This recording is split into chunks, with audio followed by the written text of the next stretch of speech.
स्वागत है आप लोग का हमारे YouTube channel creative coaching centre में। तो आज के इस वीडियो में क्लास 10th का सामाजिक विज्ञान यानी कि सोशल साइंस का जो 2022 के बोर्ड एग्जाम में सेकंड सिटिंग में जो एग्ज़ाम हुआ था, जिसमें कुल 80 ऑब्जेक्टिव क्वेश्चन पूछे गए थे, तो इन सभी 80 ऑब्जेक्टिव क्वेश्चन का इस वीडियो में डिटेल में कॉन्सेप्ट के साथ सरल भाषा में आपको समझाने वाले हैं। और यदि आप इन सभी जितने भी आपका 2013 से लेकर 2022 तक के जितने भी प्रीवियस ईयर के क्वेश्चन पेपर पूछे जा चुके हैं, उन सब का प्रैक्टिस यदि आप कर लेते हैं, अच्छे से डिटेल में पढ़ लेते हैं, तो इससे बाहर आपके बोर्ड एग्जाम में सोशल साइंस से क्वेश्चन नहीं आएगा। इतना मैं आपको दावे के साथ कह सकता हूं। तो आप लोग सारे विषयों का जो प्रीवियस ईयर का क्वेश्चन पेपर होते हैं, ऑब्जेक्टिव या सब्जेक्टिव, सबका बहुत अच्छे से प्रैक्टिस करें। ठीक है, तो आपको बहुत ही फायदा मिलेगा, लाभ मिलेगा। आने वाले बोर्ड एग्जाम में बहुत ही अच्छा नंबर आएगा यदि आप प्रीवियस ईयर का क्वेश्चन पेपर का प्रैक्टिस करते हैं। तो चलिए हम लोग वीडियो का शुरुआत करते हैं और इस वीडियो में 80 ऑब्जेक्टिव क्वेश्चन के बारे में आपको डिटेल में समझाएंगे। तो चलिए आगे बढ़ते हैं। पहला प्रश्न है आपका, बिहार में अति जल दोहन से। अति जल दोहन का मतलब होता है पानी का बहुत अधिक मात्रा में प्रदूषित होना, पानी का बहुत ज़्यादा बर्बादी करना ही अति जल दोहन कहलाता है। तो बिहार में अति जल दोहन से किस तत्व का संकेंद्रण बढ़ा है, किस तत्व का मात्रा में वृद्धि हुआ है? तो इस प्रश्न का सही उत्तर हो जाएगा आर्सेनिक। आर्सेनिक तत्व का क्या हुआ है? बिहार में अति जल दोहन से इसकी वृद्धि हुई है। तो ऑप्शन सी जो है पहला का सही उत्तर हो जाएगा। दूसरा प्रश्न है, चिपको आंदोलन के प्रवर्तक कौन है, यानी कि चिपको आंदोलन के नेता कौन है, नेतृत्वकर्ता कौन है? तो इस प्रश्न का सही उत्तर हो जाएगा सुंदरलाल बहुगुणा के नेतृत्व में ही चिपको आंदोलन हुआ था। चिपको आंदोलन में क्या होता था, लोग पेड़ों को कटने से बचाने के लिए क्या करते थे, उससे लिपट जाते थे, चिपक जाते थे। तो पेड़ काटने वाले लोग उस पेड़ को नहीं काट पाते थे। तो यही था आपका चिपको आंदोलन। ये बहुत इंपॉर्टेंट है, ये सारे क्वेश्चन पूछे हुए हैं बोर्ड एग्जाम में और ये सारे क्वेश्चन रिपीट होते रहते हैं जैसा कि आपको बताया। तीसरा प्रश्न है, निम्न में से कौन अनवीकरणीय संसाधन है? अनवीकरणीय संसाधन क्या होता है? वैसे संसाधन जिसकी पुनः पूर्ति नहीं हो पाती है, यह बहुत लंबा समय लगता है उसके पुनः पूर्ति होने में। तो ऑप्शन के अकॉर्डिंग देखेंगे तो इस प्रश्न का सही उत्तर जो हो जाएगा जीवाश्म ईंधन। जीवाश्म ईंधन में आपका पेट्रोलियम और कोयला आता है। पेट्रोलियम और कोयला जीवाश्म ईंधन के बहुत ही अच्छे उदाहरण हैं। आपको याद रखना है कि जीवाश्म ईंधन कौन होते हैं, तो कोयला और पेट्रोलियम। तो कोयला और पेट्रोलियम जो है, जिसको जीवाश्म ईंधन कहा जाता है, ये अनवीकरणीय संसाधन के अंतर्गत आते हैं। उसके अलावा आपका एक नवीकरणीय संसाधन होता है जिसमें सौर ऊर्जा नवीकरणीय में आता है। जल विद्युत भी, जल विद्युत जो बांध बनाकर क्या कहता है, जल से क्या कहता है, बिजली का उत्पादन किया जाता है, ये भी नवीकरणीय में आता है। पवन ऊर्जा भी नवीकरणीय संसाधन के अंतर्गत आता है। तो ये बहुत इंपॉर्टेंट है, जैसा कि आपको बताते चल रहे हैं। इन सबको आप क्या करेंगे, रिवाइज करते रहेंगे, पढ़ते रहेंगे, तो आपका क्वेश्चन बोर्ड एग्जाम में बिल्कुल नहीं छूटेगा। चौथा प्रश्न है, भारत में प्रथम जल विद्युत संयंत्र, भारत में प्रथम जल विद्युत संयंत्र जो की स्थापना कहाँ हुई थी? तो भारत में प्रथम पहली बार जो है जल विद्युत संयंत्र की स्थापना जो है दार्जिलिंग में हुआ था। कहाँ हुआ था? दार्जिलिंग में हुआ था। दार्जिलिंग जो है आपका पश्चिम बंगाल में पड़ता है। कहाँ पड़ता है?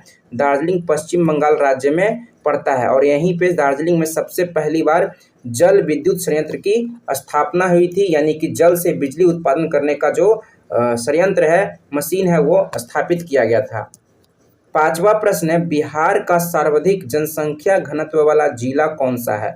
सर्वाधिक जनसंख्या घनत्व वाला जिला जो है आपका पटना है, जो कि बिहार की राजधानी है। ऑप्शन सी जो है सही उत्तर हो जाएगा। 6 नंबर प्रश्न है, भारत में मुख्यतः किस प्रकार का कोयला पाया जाता है? जो भारत में कोयला पाया जाता है, उस कोयला का जो प्रकार है वह का कौन सा है? बिटुमिनस टाइप का कोयला पाया जाता है। कोयला जो होता है ना, 4 प्रकार का होता है। कार्बन की मात्रा के आधार पर कोयला 4 प्रकार के होते हैं, है ना। एक होता है एंथ्रासाइट, दूसरा बिटुमिनस, तीसरा लिग्नाइट, चौथा पीट। ये चारों आपका नाम जो है ऑप्शन में ही दिया हुआ है। तो ये चारों कोयला का प्रकार है। इसमें जो भारत में पाया जाता है, जो कोयला का प्रकार भारत में पाया जाता है, वो बिटुमिनस टाइप का कोयला होता है। ठीक है, यही कोयला जो है सबसे ज़्यादा भारत में पाया जाता है। और एंथ्रासाइट जो होता है सबसे उत्तम किस्म का कोयला होता है। आपसे पूछता है बोर्ड एग्जाम में क्वेश्चन कि सबसे उत्तम किस्म का कोयला जो है कौन सा होता है, तो वो एंथ्रासाइट होता है ना। बिटुमिनस थोड़ा इससे कम होता है, एंथ्रासाइट से थोड़ा इसका किस्म जो है क्वालिटी जो है कम होता है बिटुमिनस का। एंथ्रासाइट सबसे उत्तम किस्म का कोयला है, इसमें कार्बन की मात्रा जो होती है 90% से ज़्यादा पाया जाता है। तो ये सारे बातों को आपको ध्यान में रखना है, ये सब क्वेश्चन रिपीट होता रहता है, दोबारा बार बार पूछा जाता है बोर्ड एग्जाम में। 7वां प्रश्न है, भारत में सर्वाधिक वर्षा किस स्थान पर होती है? तो भारत में जो सबसे ज़्यादा वर्षा होती है वो आपका मेघालय राज्य में होता है, और मेघालय में आपका मानसीन का एक स्थान है ना, यहाँ पे सबसे ज़्यादा क्या होता है, वर्षा होता है। पूरे विश्व में सबसे ज़्यादा वर्षा जो है मेघालय राज्य में होता है, मेघालय में वो भी मानसीराम नामक स्थान पर होता है। तो स्वाभाविक है कि भारत में भी सबसे ज़्यादा वर्षा वहीं होगा, मानसीराम में होगा। मानसीराम कहाँ पड़ता है? तो ये मेघालय राज्य में पड़ता है ना, मेघालय राज्य में पड़ता है। मेघालय की राजधानी आप याद रखेंगे, शिलोंग जो है मेघालय की राजधानी है। मेघालय की राजधानी कहाँ है? शिलोंग जो है मेघालय की राजधानी है, जो कि भारत का पूर्वोत्तर राज्य 7 सिस्टर स्टेट के अंतर्गत आता है। 8वां प्रश्न है, बिहार की प्राचीनतम नदी घाटी परियोजना कौन सा है? देखिए यहाँ पे पूछा है बिहार का प्राचीनतम नदी घाटी परियोजना। तो बिहार का सबसे प्राचीन जो नदी घाटी परियोजना है वो सोन नदी घाटी परियोजना है। पहला ऑप्शन ए जो है सही उत्तर हो जाएगा, है ना। तो आपको समझ में आ रहा होगा, ये सारे क्वेश्चन रिपीट होते रहते हैं, आपको ध्यान में रखना है। नेक्स्ट है 9 नंबर प्रश्न है, निम्न में से कौन राष्ट्रीय दल नहीं है? राष्ट्रीय दल निम्नलिखित में से कौन नहीं है? तो बी जो है सही उत्तर हो जाएगा, लोक जनशक्ति पार्टी, जिसको लोजपा के नाम से जाना जाता है। लोजपा, लोक जनशक्ति पार्टी, है ना, जिसको लोजपा शॉर्ट में कहते हैं, ये आपका राष्ट्रीय दल नहीं है। उसके अलावा भारतीय राष्ट्रीय कांग्रेस ये राष्ट्रीय दल है, बहुजन समाज पार्टी ये भी राष्ट्रीय दल है, भारतीय जनता पार्टी जिसको बीजेपी कहते हैं, ये तीनों जो है आपका बी को छोड़ करके बाकी जितना ऑप्शन ये सारे आपका राष्ट्रीय जो है दल है। अब बाकी आपका एक जो क्वेश्चन पूछा है कि राष्ट्रीय दल नहीं है, तो ये लोक जनशक्ति पार्टी जो है यानी कि लोजपा जो है राष्ट्रीय दल नहीं है। 10 नंबर प्रश्न है, बोलीविया में जनसंघर्ष का मुख्य कारण क्या था? बोलीविया जो है आपका दक्षिण अमेरिका, 7 महादेश हैं, 7 महादेश में आपका दक्षिण अमेरिका एक महादेश है। दक्षिण अमेरिका, उत्तरी अमेरिका, दक्षिणी अमेरिका एक महादेश है ना। तो दक्षिण अमेरिका का ये देश है बोलीविया। यहाँ संघर्ष जो है उसका मुख्य कारण क्या था? तो जल का निजीकरण, इसका सही उत्तर हो जाएगा ऑप्शन बी। जल को लेकर वहाँ विवाद हुआ था, जनसंघर्ष हुआ था, लोगों में बहुत ज़्यादा विवाद हुआ था क्योंकि जल का कीमत जो है वहाँ पे बढ़ गया था। 11 नंबर प्रश्न है, बोलीविया किस महादेश का हिस्सा है? तो जैसा कि आपको बताया कि बोलीविया जो आपका दक्षिण अमेरिका महादेश का हिस्सा है, तो ऑप्शन सी जो है सही उत्तर हो जाएगा। 12 नंबर प्रश्न, निम्न में से किसे प्राथमिक क्षेत्र कहा जाता है? प्राथमिक क्षेत्र किसे कहा जाता है? तो कृषि क्षेत्र को जो है प्राथमिक क्षेत्र के अंतर्गत रखा जाता है। और द्वितीयक क्षेत्र जो है औद्योगिक क्षेत्र को कहा जाता है। द्वितीयक क्षेत्र जो है किसे कहा जाता है? तो औद्योगिक क्षेत्र को कहा जाता है, ठीक है। सेवा क्षेत्र को क्या कहा जाता है? तृतीयक क्षेत्र जो है, तृतीयक क्षेत्र जो है सेवा क्षेत्र को कहा जाता है ना। तो ये सारे आपको याद रखना है। क्वेश्चन घुमा घुमा के पूछेगा तो आप बढ़िया से पढ़े रहेंगे तो आपसे किसी भी तरह से पूछेगा तो आप उत्तर को बता सकते हैं।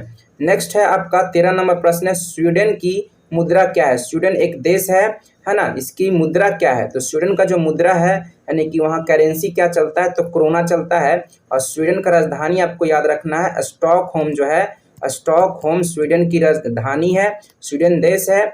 और यहीं पे सबसे पहले 1972 में जो है ये तय किया गया था कि 5 जून को, कब? 5 जून को विश्व पर्यावरण दिवस मनाया जाएगा, है ना। स्वीडन के स्टॉकहोम में ही एक सम्मेलन आयोजित किया गया था 1972 में, जहां तय किया गया था कि विश्व में पर्यावरण को बचाने के लिए 5 जून को, प्रत्येक साल 5 जून को विश्व पर्यावरण दिवस मनाया जाएगा। तो ये आपको याद रखना है, विश्व पर्यावरण दिवस कब मनाया जाता है? तो 5 जून को मनाया जाता है। ये आपके बोर्ड एग्जाम में क्वेश्चन बार बार पूछता है, ठीक है। नेक्स्ट है आपका 14 नंबर प्रश्न है, गरीबी के कुचक्र की धारणा किसने दी? गरीबी के कुचक्र का धारणा जो है, कॉन्सेप्ट जो है किसने दिया? तो एक अर्थशास्त्री थे जिनका नाम है रैगनर नर्क्स। इन्होंने बताया था कि गरीबी गरीबी को जन्म देती है। इनका कॉन्सेप्ट था कि गरीब आदमी हमेशा गरीब ही रह जाता है ना, और अमीर आदमी अमीर हो जाता है। तो गरीबी के कुचक्र का जो धारणा है, कॉन्सेप्ट है, वो रैगनर नर्क्स नामक अर्थशास्त्री ने दिया था। ये आपको ध्यान में रखना, ये सब क्वेश्चन रिपीट होता रहता है। नेक्स्ट आपका 14 नंबर प्रश्न है, कृषि तथा ग्रामीण विकास के लिए पुनर्वित्त यानी कि दोबारा फाइनेंशियल चीज़ों को पूर्ति करने के लिए शीर्ष संस्था कौन सा है? तो ये आपका नाबार्ड हो जाएगा। नाबार्ड एक क्या है? एक वित्तीय संस्था है ना। कृषि तथा ग्रामीण विकास के लिए ये काम करती है, ग्रामीण क्षेत्रों में करती है। नेक्स्ट है 16 नंबर प्रश्न है, भारतीय रिजर्व बैंक की स्थापना कब हुई थी? तो भारतीय रिजर्व बैंक, जिसको आरबीआई कहते हैं, है ना, बैंकों का बैंक जो है आरबीआई को कहा जाता है ना। और इसकी स्थापना जो है कब हुआ था? तो 1935 में जो है इसका स्थापना हुआ था। आरबीआई का स्थापना 1935 में हुआ था। ठीक है, ये आपको ध्यान में रखना है। इसको बैंकों का बैंक कहा जाता है। मुद्रा, है ना, रुपया छापने का, नोट छापने का काम जो है आरबीआई करती है ना। यहाँ से एक और क्वेश्चन आता है कि 1 रुपया के नोट जो है कौन जारी करता है? तो 1 रुपया का नोट जो है वित्त मंत्री जो है जारी करते हैं, है ना। वित्त मंत्री जो है वित्त मंत्रालय के द्वारा जारी किया जाता है, वित्त मंत्री के द्वारा जारी किया जाता है 1 रुपया का नोट। उसके अलावा 1 रुपया के अलावा जितना आपका आता है, 2 रुपया, 5 रुपया, 10 रुपया, 20 रुपया, 50 रुपया, 100 रुपया, वो आपका आरबीआई जारी करती है, आरबीआई छापती है ना, रिजर्व बैंक ऑफ इंडिया छापती है। तो ये सब क्वेश्चन पूछा जाता है, इसलिए आपको इतना डिटेलिंग में बता रहे हैं। ठीक है ना, बातों को ध्यान में रखेंगे। उसके अलावा एक और है, 1955 में एक और बैंक का स्थापना हुआ था जिसका नाम है SBI, state bank of India. इसके बारे में पूछा जाता है कि एसबीआई का स्थापना कब हुआ था? तो 1955 में एसबीआई का स्थापना हुआ था। ये सब आप याद रखेंगे। 17 नंबर प्रश्न है, सहकारिता साख समिति कानून कब पारित किया गया था? तो सहकारिता साख समिति कानून जो है 1904 में पारित किया गया था। ये आप ध्यान में रखेंगे। ठीक है। 18 नंबर प्रश्न है, भारत की वित्तीय राजधानी किस नगर को कहा जाता है? भारत का फाइनेंशियल कैपिटल जो है किसे कहा जाता है? तो मुंबई को कहा जाता है, जो कि आपका महाराष्ट्र की राजधानी मुंबई है, जिसको भारत का वित्तीय राजधानी कहा जाता है। ये बहुत बार पूछा हुआ है ना। तो इन सभी बातों को आप ध्यान में रखेंगे। 19 नंबर प्रश्न है, भारत के सकल घरेलू उत्पाद में, है ना, किस क्षेत्र का सर्वाधिक योगदान है? तो भारत के सकल घरेलू उत्पाद, है ना, जीडीपी जिसको कहते हैं, ग्रोस डोमेस्टिक प्रोडक्ट में जो है सबसे ज़्यादा जो है किसका योगदान होता है? तो सेवा क्षेत्र का जो है सबसे ज़्यादा योगदान होता है, जो इसको तृतीयक क्षेत्र कहा जाता है ना। अर्थव्यवस्था का तृतीयक क्षेत्र कहा जाता है सेवा क्षेत्र को ही। इसका सबसे ज़्यादा जीडीपी में सबसे ज़्यादा योगदान जो है इसी का होता है। 20 नंबर प्रश्न है आपका, स्वर्ण आभूषणों की शुद्धता को सुनिश्चित करने के लिए किस मान्यता प्राप्त चिन्ह का होना आवश्यक है? जो स्वर्ण आभूषण खरीदने जाते हैं उस पर एक साइन लोगो लगा रहता है, एक साइन दिया हुआ रहता है, उसका होना बहुत ज़रूरी है। यदि वो साइन रहता है तो इससे पता चलता है कि वो जो सोना है वो शुद्ध है ना, बहुत ही अच्छा से शुद्ध है, प्योर है। तो ये साइन कौन सा होता है? हॉलमार्क होता है। यदि आप आभूषण खरीदने जाते हैं उस पर हॉलमार्क साइन रहता है तो समझिए कि वो सोना क्या है? प्योर है, शुद्ध है। 21 नंबर प्रश्न है, उपभोक्ता संरक्षण अधिनियम कब लागू किया गया था? है ना, ऑप्शन के अकॉर्डिंग आपको बताना है। तो उपभोक्ता संरक्षण अधिनियम जो है 1986 में लाया गया था। ऑप्शन ए जो है सही उत्तर हो जाएगा। उपभोक्ता संरक्षण अधिनियम कब लाया गया था? तो 1986 में। नेक्स्ट 22 नंबर प्रश्न है, बिहार का शोक किस नदी को कहा जाता है? तो बिहार का शोक जो है कोसी नदी को कहा जाता है, ध्यान में रखना है आपको। 23 नंबर प्रश्न है, महासागर की तली पर होने वाले कंपन, है ना, महासागर के तली में जो कंपन होता है उसी कंपन को भूकंप कहा जाता है। और ये जब महासागर में, समुद्र में जब भूकंप आता है तब उसको सुनामी के नाम से जाना जाता है ना, ध्यान में रखना है आपको। सुनामी जो है इस प्रश्न का सही उत्तर हो जाएगा। नेक्स्ट है 24 नंबर प्रश्न है, संसाधनों की खोज एवं प्रबंधन के लिए किस उपग्रह का उपयोग किया जाता है? तो ये उसका उत्तर ऑप्शन बी हो जाएगा। सुदूर संवेदी उपग्रह का प्रयोग जो है संसाधनों की खोज एवं प्रबंधन के लिए किया जाता है। 25 नंबर प्रश्न है, बॉक्साइट का सबसे बड़ा उत्पादक राज्य कौन सा है ना। बॉक्साइट कहते हैं किसको? ये बॉक्साइट जो है एल्युमिनियम का अयस्क है। एल्युमिनियम Al से संकेत लिखते हैं, 13 परमाणु संख्या होता है। तो एल्युमिनियम का जो अयस्क है, अयस्क क्या होता है? जिनसे धातु की प्राप्ति की जाती है। तो बॉक्साइट एक ऐसा अयस्क है जिससे एल्युमिनियम धातु की प्राप्ति की जाती है ना। तो ये भी आपको ध्यान में रखना है, बॉक्साइट किसका अयस्क है, किस धातु का अयस्क है? तो एल्युमिनियम का धातु का अयस्क है। और बॉक्साइट जो सबसे बड़ा उत्पादक राज्य है वो उड़ीसा है ना। भारत का उड़ीसा राज्य जो है सबसे ज़्यादा यहाँ पे बॉक्साइट का उत्पादन किया जाता है। नेक्स्ट है 26 नंबर प्रश्न है आपका, सूचना का अधिकार कानून कब लागू किया गया था? तो सूचना का अधिकार कानून जो है 2005 में लागू किया गया था। ठीक है, ये आप ध्यान में रखेंगे। सूचना का अधिकार कानून कब लागू किया गया था? 2005 में। 27 नंबर प्रश्न है, नेपाल के साथ भारत के किस राज्य की सबसे लंबी सीमा है? नेपाल जो है आपका उत्तर में पड़ता है, भारत के उत्तर में पड़ता है। तो सबसे लंबा जो सीमा साझा करता है वो कौन सा राज्य करता है? भारत का। तो नेपाल से जो है 4 गो राज्य जुड़ते हैं, है ना। उत्तराखंड का हिस्सा जुड़ता है ना, यूपी का जुड़ता है, बिहार जो है उससे सीमा बनाता है, और पश्चिम बंगाल, ये 4 राज्य जो हैं आपके नेपाल से के बाउंड्री को टच करते हैं, जिसमें यूपी जो है उत्तर प्रदेश जो है सबसे ज़्यादा सीमा को साझा करता है, लंबाई को टच करता है नेपाल को। तो इस प्रश्न का सही उत्तर हो जाएगा उत्तर प्रदेश, ऑप्शन ए जो है सही उत्तर हो जाएगा। 28 नंबर प्रश्न है, भारतीय जनता पार्टी के प्रथम अध्यक्ष कौन थे? बीजेपी भारतीय जनता पार्टी के प्रथम अध्यक्ष कौन थे? तो अटल बिहारी वाजपेयी जो थे इसके प्रथम अध्यक्ष थे। नेक्स्ट है 29 नंबर प्रश्न है आपका, पंचायतों में महिलाओं के लिए कितना प्रतिशत आरक्षण का व्यवस्था है? तो इसका 33% है ना। पंचायतों में, पूरे भारतवर्ष में जो पंचायत में महिलाएं होती है ना, उनके पंचायत क्षेत्र में महिलाओं के लिए आरक्षण जो है 33% है, ये आपको ध्यान में रखना है, ठीक है।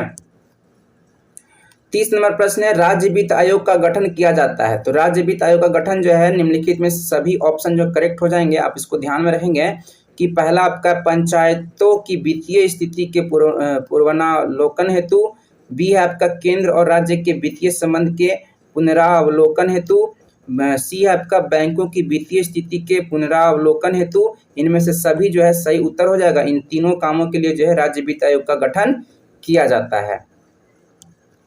31 नंबर प्रश्न है, बिहार में सर्वप्रथम नगर निगम की स्थापना कहाँ की गई थी? तो बिहार में जो है सबसे पहले नगर निगम का स्थापना पटना में किया गया था, जो कि बिहार की राजधानी है। 32 नंबर प्रश्न है आपका, बिहार में छात्र आंदोलन का नेतृत्व, है ना, नेता कौन थे? तो जयप्रकाश नारायण जो थे बिहार में छात्र आंदोलन के नेतृत्वकर्ता थे, नेता थे।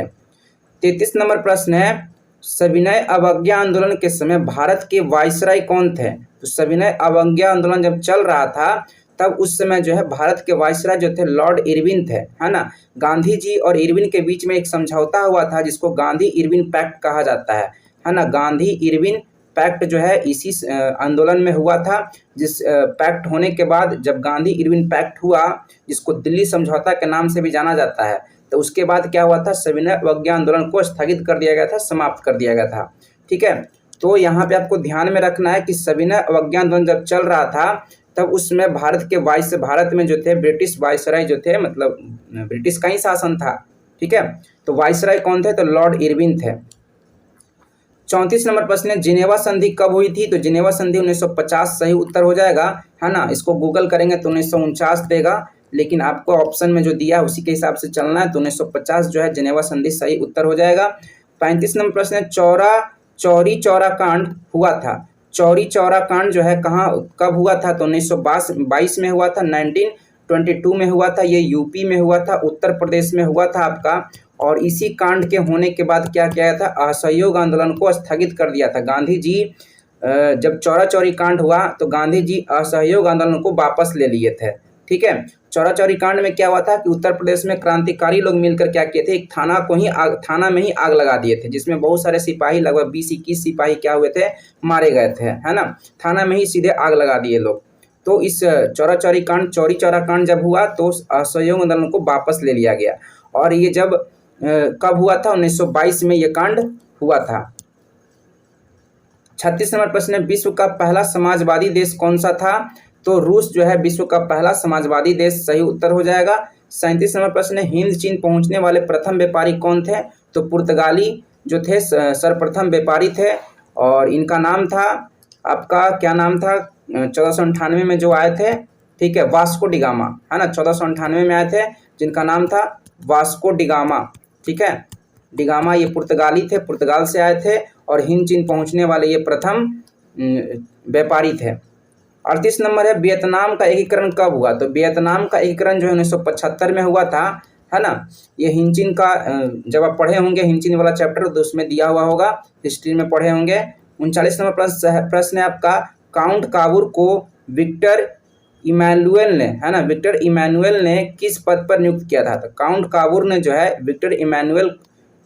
काउंट काबूर को जो है प्रधानमंत्री बनाए थे। कौन? विक्टर इमैनुअल बनाए थे, ठीक है।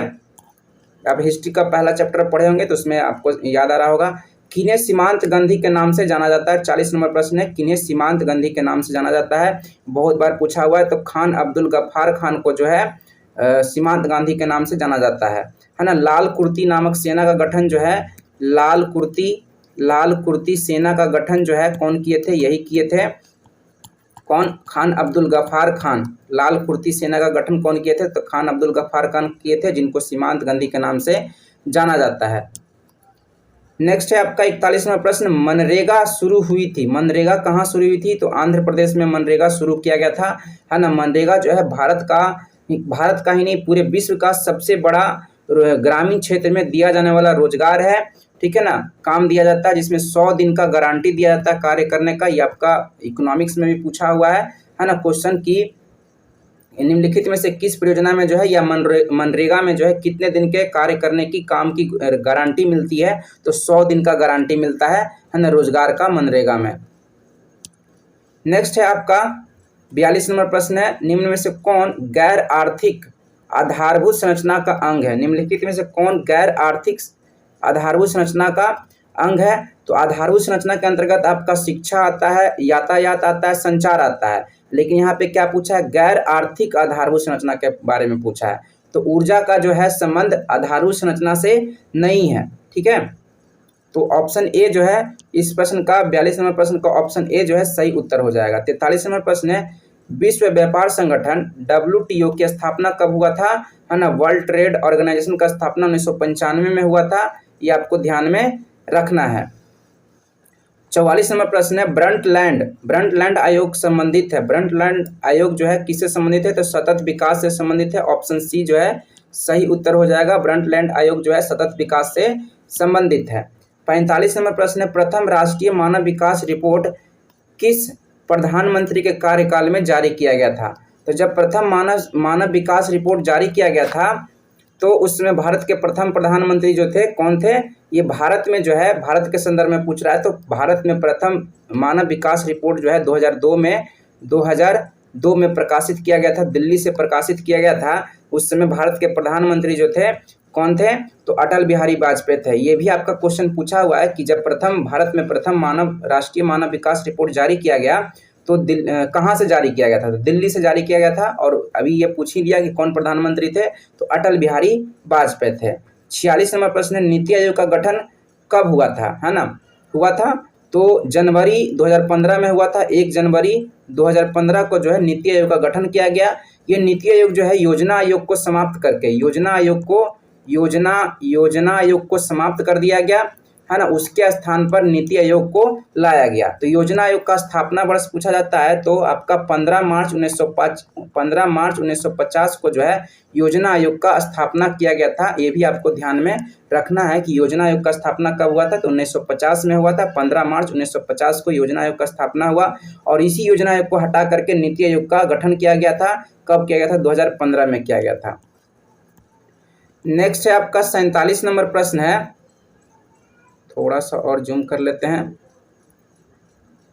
47 नंबर प्रश्न है, भारत में सर्वप्रथम राष्ट्रीय आय का अनुमान किसने लगाया था? तो भारत में जो है राष्ट्रीय आय का सबसे पहले अनुमान जो है आपका ये हो जाएंगे, कौन हो जाएंगे? दादा भाई नौरोजी हो जाएंगे। ऑप्शन सी जो है सही उत्तर हो जाएगा, है ना। दादा भाई नौरोजी ने जो है भारत में सर्वप्रथम 1868 में जो है सबसे पहले क्या किए थे?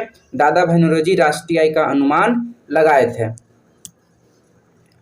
48 नंबर प्रश्न है, ग्रामीण बैंक के संस्थापक कौन है? ग्रामीण बैंक के संस्थापक जो है प्रोफेसर मोहम्मद यूनुस, ये सही उत्तर हो जाएगा, है ना। ऑप्शन ए जो है प्रोफेसर यूनुस जो है इसका सही उत्तर हो जाएगा। 49 नंबर प्रश्न है, मोपला विद्रोह कहाँ हुआ था? तो मोपला विद्रोह जो है आपका केरल में हुआ था, है ना, जो कि एक जनजातीय विद्रोह था। मोपला विद्रोह केरल में हुआ था। 50 नंबर प्रश्न है, भारत की प्राचीनतम कोयले की खान कौन है? भारत की प्राचीनतम सबसे पुराना कोयला का खान निम्नलिखित में से कौन सा है? तो रानीगंज जो है इसका सही उत्तर हो जाएगा। रानीगंज आपका पश्चिम बंगाल में पड़ता है। कहाँ पड़ता है? पश्चिम बंगाल में पड़ता है। और भारत में एकमात्र रानीगंज, पश्चिम बंगाल का रानीगंज ही एक ऐसा स्थान है जहाँ पे से आपका एंथ्रासाइट नाम का कोयला निकाला जाता है, जो कि सबसे उत्तम किस्म का एंथ्रासाइट नामक कोयला निकाला जाता है, जो कि भारत में सबसे उत्तम चारों कोयला का जो प्रकार होता है, एंथ्रासाइट, बिटुमिनस, लिग्नाइट, पीट, उसमें एंथ्रासाइट सबसे उत्तम किस्म का कोयला होता है। और ये जो कोयला है आपका भारत में मात्र रानीगंज, जो कि पश्चिम बंगाल में पड़ता है, वहीं से निकाला जाता है। और ये आपका रानीगंज जो है भारत का सबसे प्राचीनतम कोयले का खान भी है। तो ऑप्शन ए जो है सही उत्तर हो जाएगा। 51 नंबर प्रश्न है, बोनस भुगतान अधिनियम किस पंचवर्षीय योजना के दौरान बना था? तो ये प्रथम पंचवर्षीय योजना के तहत बोनस भुगतान अधिनियम को बनाया गया था, यानी कर्मचारियों को जो है वेतन में कभी कभी जब फायदा हो तो उसमें कर्मचारियों को भी जो है, मजदूरों को बोनस मिले, एक्स्ट्रा पैसा मिले, इसलिए यह अधिनियम लाया गया था, प्रथम पंचवर्षीय योजना में लाया गया था। ठीक है, तो प्रथम पंचवर्षीय योजना सही उत्तर हो जाएगा। प्रथम पंचवर्षीय योजना का जो कार्यकाल था 1951 से लेकर 1956 था, है ना। ये आपका प्रथम पंचवर्षीय योजना चला था। पंचवर्षीय योजना का मतलब ही होता है 5 वर्ष का योजना। 52 नंबर प्रश्न है, भारत में पहली जूट मिल कहाँ स्थापित की गई थी? तो भारत में पहली बार जो जूट मिल का स्थापना किया गया था वो कोलकाता में किया गया था। कलकत्ता में किया गया था, जो कि आपका पश्चिम बंगाल का राजधानी जो है कोलकाता है, ये भी आपको ध्यान में रखना है। और जूट मिल स्थापित किया गया था कोलकाता में।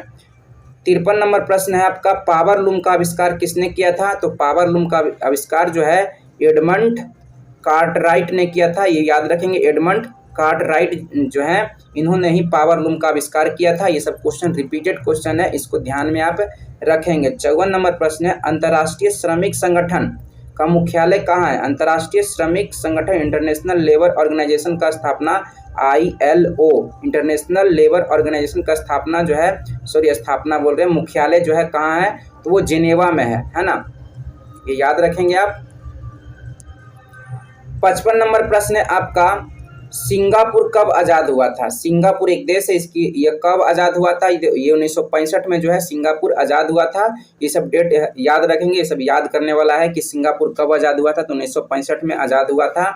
56 नंबर प्रश्न है, भारत सदस्य नहीं है ना, नहीं है, तो ओपेक का जो है, ओपेक का जो है आपका सदस्य भारत नहीं है। ओपेक का सदस्य जो है भारत नहीं है। उसके अलावा दक्षेस, G15 है ना, WTO इस सब का सदस्य है, ओपेक का सदस्य नहीं है।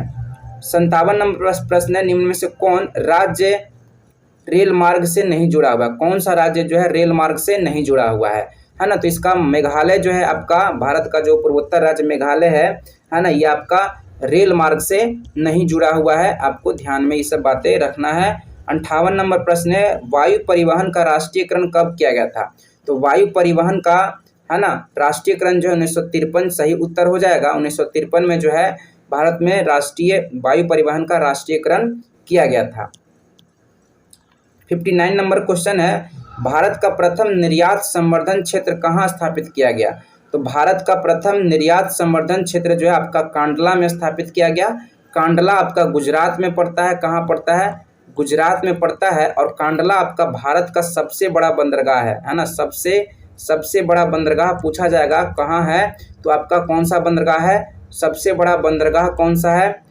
बंदरगाह है ना, जिसको पतन भी कहा जाता है, जो समुद्र के किनारे वाले क्षेत्र में, तटीय क्षेत्रों में पाया जाता है। सबसे बड़ा बंदरगाह आपका कांडला ही है। भारत का सबसे बड़ा बंदरगाह कौन सा है? कांडला है। कांडला कहाँ है? गुजरात में है। और भारत का प्रथम निर्यात संवर्धन क्षेत्र भी आपका कांडला ही है, जो कि आपका प्रश्न में पूछा गया है। तो बी जो है सही उत्तर हो जाएगा। 60 नंबर प्रश्न है, बिहार का कितना क्षेत्र वनों से आच्छादित है? बिहार के संदर्भ में पूछ रहा है कि कितना क्षेत्र जो है वनों से आच्छादित है। तो 7% ही वन जो है बिहार में पाए जाते हैं, जो कि बहुत कम है। 61 नंबर प्रश्न है, धान एक प्रकार का है। धान निम्नलिखित में से क्या है? आपका धान का प्रकार जो है कौन सा है? तो औस, अमन, बोरो, ये सभी जो है धान का ही प्रकार है। इनमें से सभी जो है सही उत्तर हो जाएगा। 62 नंबर प्रश्न है, निम्न में से कौन कार्बनिक खनिज है? ध्यान देंगे, कार्बनिक खनिज पूछ रहा है। तो कोयला और पेट्रोलियम को जो है कार्बनिक खनिज कहा जाता है, और जिसको जीवाश्म ईंधन भी कहा जाता है ना। तो बहुत इंपॉर्टेंट है, क्वेश्चन घुमा घुमा के पूछ रहा है आपसे। कार्बनिक खनिज कौन कौन सा है? कोयला और पेट्रोलियम आपका कार्बनिक खनिज के अंतर्गत आते हैं, है ना। तो आपका ऑप्शन दिया होगा, कोयला दिया है, तो कोयला सही उत्तर हो जाएगा। ऑप्शन ए जो है सही उत्तर हो जाएगा। 62 का 63 नंबर प्रश्न है, प्रथम पृथ्वी सम्मेलन कहाँ हुआ था? तो प्रथम पृथ्वी सम्मेलन जो है आपका रियो डी जेनेरियो में हुआ था। रियो डी जेनेरियो कहाँ है? आपका ब्राज़ील में है। ब्राज़ील का ही पुराना नाम जो है रियो डी जेनेरियो है ना। पहले इस देश का नाम जो रियो डी जेनेरियो ही था, लेकिन अब इसका नाम ब्राज़ील हो गया है। तो रियो डी जेनेरियो में हुआ था, यानी कि ब्राज़ील में हुआ था प्रथम पृथ्वी सम्मेलन। ये ध्यान में आप रखेंगे। 64 नंबर प्रश्न है आपका, निम्न में से कौन कृषि आधारित नहीं है? कृषि आधारित कौन सा नहीं है? तो सीमेंट उद्योग जो है आपका कृषि आधारित उद्योग नहीं है। उसके अलावा आपका चीनी उद्योग, जूट उद्योग, सूती वस्त्र उद्योग, ये सब के सब कृषि आधारित उद्योग हैं, लेकिन सीमेंट उद्योग जो है आपका कृषि आधारित उद्योग नहीं है। 65 नंबर प्रश्न है, भारत में सबसे बड़ा मानव निर्मित जलाशय है ना? मानव निर्मित जलाशय सबसे बड़ा कौन सा है? तो ऑप्शन सी जो है सही उत्तर हो जाएगा। गोविंद बल्लभ पंत सागर जो है ये एक जलाशय है ना, जो कि भारत में सबसे बड़ा मानव निर्मित है ना, कृत्रिम जलाशय है। तो गोविंद बल्लभ पंत सागर भारत का सबसे बड़ा मानव निर्मित कृत्रिम जलाशय है। ये याद रखेंगे, ये कई बार पूछा हुआ है, ज्योग्राफी के अंतर्गत आपका है। नेक्स्ट है 66 नंबर प्रश्न है, सर्वाधिक बाढ़ प्रभावित देश कौन सा है? तो सबसे ज़्यादा बाढ़ जो है किस देश में आता है? तो बांग्लादेश में आता है। ये आपको ध्यान में रखना, बांग्लादेश में जो है विश्व में सबसे ज़्यादा बाढ़ आता है। 67 नंबर प्रश्न है, भारत मानचित्र में नीले रंग, ध्यान देंगे कौन सा रंग है? नीले रंग द्वारा किस भाग को दिखाया जाता है? तो पानी का रंग कैसा होता है? नीला होता है ना? तो जल जो है, जल को मानचित्र में जो है नीले रंग से दिखाया जाता है, ये आपको बात पता ही होगा। 68 नंबर प्रश्न है, गुजरात का कच्छ प्रदेश किस भूकंपीय पेटी के अंतर्गत आता है? कच्छ प्रदेश में जो है भूकंप, गुजरात का जो कच्छ प्रदेश है वहाँ भूकंप बहुत ज़्यादा आता है। तो जितना जोन का नंबर, जोन का संख्या बढ़ेगा उतना ही वहाँ ज़्यादा भूकंप आएगा। ठीक है, तो जोन 1, 2, 3, 4, 5 जो है इसका सही उत्तर हो जाएगा। जोन 5 के अंतर्गत आपका कच्छ आता है, गुजरात का कच्छ क्षेत्र आता है, यहाँ भूकंप बहुत ज़्यादा आता है। 69 नंबर प्रश्न है आपका, उत्तर रेलवे का मुख्यालय कहाँ है? तो उत्तर रेलवे का मुख्यालय जो है आपका नई दिल्ली में पड़ता है। डी ऑप्शन सही हो जाएगा। ठीक है, 70 नंबर प्रश्न है, पंजाब में भूमि निम्नीकरण का मुख्य कारण क्या है? बहुत बार प्रश्न पूछा हुआ ये सारे के सारे। ठीक है, तो आप इसको एक बार पढ़ लेते हैं, रिवाइज कर लेते हैं, तो आपका आने वाले बोर्ड एग्जाम में इससे बाहर क्वेश्चन नहीं आएगा। प्रीवियस ईयर का सारा सोशल साइंस का पेपर पढ़ लीजिए जो पूछा जा चुका है, तो आने वाला बोर्ड एग्जाम का आपसे पूरा का पूरा जो है सोशल साइंस का क्वेश्चन बन जाएगा, एक भी ऑब्जेक्टिव क्वेश्चन नहीं छूटेगा, है ना। ये सब क्वेश्चन जो आपको यहाँ बता रहे हैं ये सब रिपीटेड है ना, 2015, 16, 18, 19, 20 सब में पूछा गया है। ठीक है, रिपीट होता है। पंजाब में भूमि निम्नीकरण का मुख्य कारण क्या है? अधिक सिंचाई, है ना। बहुत ज़्यादा वहाँ नदियाँ क्या है, बहुत ज़्यादा नदियाँ, पंच नदी जो है वहीं पे आपका सिंधु है, सिंधु भी वहीं से गुजरती है, सतलज हो गया, रावी हो गया, ब्यास हो गया, ये सभी नदियाँ पंजाब में ही प्रवाहित होती है, बहती है। तो यहाँ लोग क्या करते हैं, भूमि का, खेत का सिंचाई बहुत ज़्यादा कर देते हैं, पानी में, खेत में पानी बहुत ज़्यादा डाल देते हैं, जिससे क्या होता है वहाँ मिट्टी का जो है उपजाऊ शक्ति क्या हो जाता है, कमज़ोर हो जाता है। मिट्टी क्या होता है, निम्नीकरण उसमें हो जाता है ना, उपजाऊ शक्ति कम होने लगता है। तो इस प्रश्न का सही उत्तर जो हो जाएगा अधिक सिंचाई हो जाएगा। 71 नंबर प्रश्न है, भारत का संवैधानिक अध्यक्ष कौन होता है ना। संवैधानिक मतलब कानूनन रूप से अध्यक्ष जो है भारत का कौन होता है? तो राष्ट्रपति होते हैं, सॉरी राष्ट्रपिता नहीं, राष्ट्रपिता तो महात्मा गांधी को कहा जाता है, जिनको बापू के नाम से भी जाना जाता है ना। तो राष्ट्रपति जो होते हैं भारत के संवैधानिक अध्यक्ष होते हैं, ये ध्यान में आपको रखना है। 72 नंबर प्रश्न है, अंकोर वाट का मंदिर जो है कहाँ है? तो ये कंबोडिया में है ना। ये बहुत ऊंचा मंदिर है, विश्व का सबसे ऊंचा मंदिर में, ऊंचाई मंदिर में इसका नाम आता है। यहाँ विष्णु भगवान का मंदिर है इसमें, है ना, विष्णु भगवान का ये मंदिर है ना। 10.5 फीट ऊंचा जो है यहाँ का मूर्ति का ऊंचाई है। अंकोर वाट कहाँ हो गया? तो कंबोडिया, आपको समझ में आ गया होगा। 73 नंबर प्रश्न है, मुद्रण कला का आविष्कार कहाँ हुआ था? तो मुद्रण कला का जो है, छापने का जो कला का शुरुआत हुआ था वो चीन में हुआ था। कहाँ हुआ था? चीन में हुआ था। 74 नंबर प्रश्न है, विश्व की प्रथम पेपर मिल की स्थापना कहाँ हुई थी? तो विश्व में, पूरे वर्ल्ड में सबसे पहले जर्मनी देश में जो है पेपर मिल का स्थापना हुआ था। 75 नंबर प्रश्न है, 95 थीसिस, है ना, 95 थीसिस किसने लिखी? तो मार्टिन लूथर किंग का जो है ये आपका बुक है 95 थीसिस, ये मार्टिन लूथर किंग का लिखा हुआ बुक है। 76 नंबर प्रश्न है, मिरात उल अखबार के संस्थापक कौन थे? तो राजा राम मोहन राय के द्वारा मिरात उल अखबार को लिखा गया था। ऑप्शन ए जो है 76 का सही हो जाएगा। 77 नंबर प्रश्न है, कौन तापीय विद्युत परियोजना बिहार में है ना। तो ये आपका सही उत्तर हो जाएगा कहलगांव तापीय विद्युत परियोजना जो है आपका कहाँ है? बिहार में है ना, ध्यान में रखेंगे आप। 78 नंबर प्रश्न, ऑल इंडिया रेडियो का नाम बदलकर आकाशवाणी कब किया गया था? तो ऑल इंडिया रेडियो का नाम जो है आकाशवाणी कब कर दिया गया? तो ये आपका कर दिया गया था कब? 1957 में कर दिया गया। आपको याद में रखना है कि आकाशवाणी जो है कब नाम आया, ऑल इंडिया रेडियो से नाम बदलकर आकाशवाणी कब हुआ? तो 1957 में हुआ, 1957 में हुआ। 79 नंबर प्रश्न, एल्युमिनियम किस खनिज से संबंधित है? एल्युमिनियम जो है आपका बॉक्साइट खनिज से संबंधित है। आपको शुरू में ही बता दिए थे कि एल्युमिनियम क्या है? धातु है, और बॉक्साइट अयस्क है। इसी से क्या किया जाता है? एल्युमिनियम धातु की प्राप्ति की जाता है, यानी कि बॉक्साइट से एल्युमिनियम धातु की प्राप्ति की जाती है। तो एल्युमिनियम किस खनिज से संबंधित है? तो बॉक्साइट से संबंधित है, ध्यान में रखना है आपको। 80 नंबर प्रश्न है, नंदा देवी राष्ट्रीय उद्यान कहाँ है? तो नंदा देवी राष्ट्रीय उद्यान जो आपका उत्तराखंड में पड़ता है ना। ये आपका हमेशा पूछा जाता है, ठीक है। नंदा देवी राष्ट्रीय उद्यान कहाँ है? तो उत्तराखंड में है। नंदा देवी जो है एक पर्वत चोटी भी है वहाँ का, ठीक है, और ये राष्ट्रीय उद्यान भी है।